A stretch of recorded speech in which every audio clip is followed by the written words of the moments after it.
And this brings up a central point, and for anyone who thinks that USC is going to make a leap. Now, I don't think I think that leaping to the playoff, that's asking too much for this year for USC. But I do think USC can leap toward the Pac-12 title, partly because the Pac-12 has been so mediocre in recent years, so that the floor is so low that USC can make a jump and get right to the top of the conference. What's also going to help USC is this Pac-12 championship game formatting adjustment, which means that USC doesn't have to beat out Utah in the Pac-12 South. It can just finish second in the conference.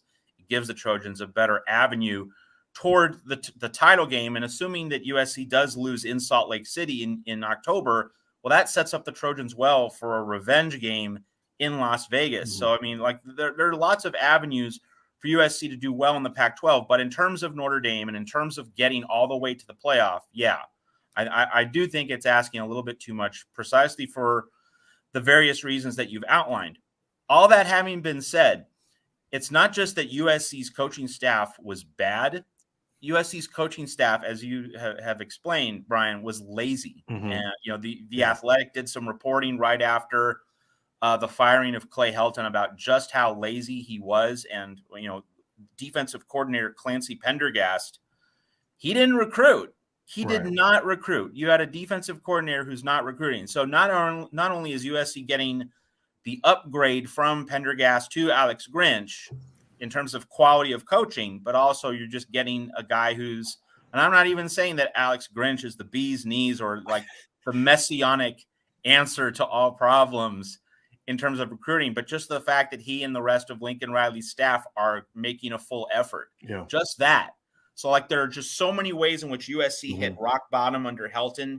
You get the quality of the coaching and the effort on the recruiting trail. Both of those pieces, that's really the cornerstone argument, plus Caleb Williams, for why USC can make a significant jump in the context of 1 year. I'd be shocked if they're not at least 8 wins. I mean, and that's the floor for me when you look at their schedule. I mean, you talk about Utah on the road.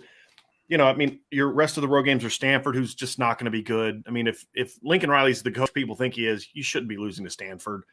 You've got Oregon State on the road. I love what Jonathan Smith is doing, but again, it's like when Purdue's good. I don't care if Purdue's good. Notre Dame should still beat Purdue, right? And I think that's the key. I think that's the key hinge point game of the season. That Oregon State game in week 4. You get out of Corvallis. You know this.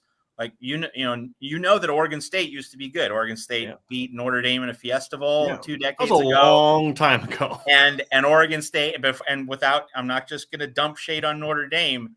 Oregon State ruined a few of Pete Carroll's seasons. Right. So if USC can get past the landmine in Corvallis, I think the team is really set to do well. I think that's really the hinge point game.